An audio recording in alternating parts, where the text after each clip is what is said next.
CBI விசாரணையில் இருக்கக்கூடிய சாட்சிகளை சம்பந்தப்பட்ட ஒரு நபர், குற்றம் சாட்டப்பட்ட ஒரு நபர், குற்றம் சாட்டப்பட்ட ஒரு கட்சி தனியாக அழைத்து கொண்டு போய் பேசுனதே சட்டவிரோதம். சிபிஐ போட்டிருக்கக்கூடிய சார்ஜ் ஷீட்லையுமே A1, A2, A3 வந்து கட்சியுடைய பொதுச் செயலாளர், துணை பொதுச் செயலாளர், அப்புறம் அந்த மாவட்ட செயலாளர்.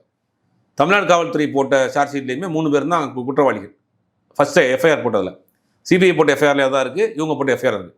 விசாரணை தான் இவங்க இல்லை, 42 பேருடைய குடும்பமும் விசாரணை, அவங்க தான் விசாரணையில் இருப்பாங்க.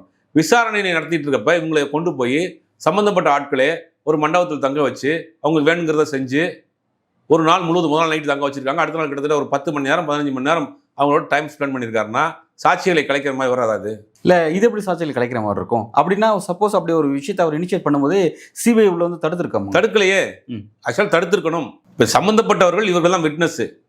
இவர் மேலே தான் எஃப்ஐஆர் போட்டிருக்கு இந்த கட்சி பொதுச் செயலாளர் இருப்ப. அப்போ இவங்களை கூப்பிட்டு நீங்கள் தனியாக பேசிட்டு இருக்கீங்க, தனியாக ஒரு நிகழ்ச்சி பண்ணுறீங்க அப்படின்னா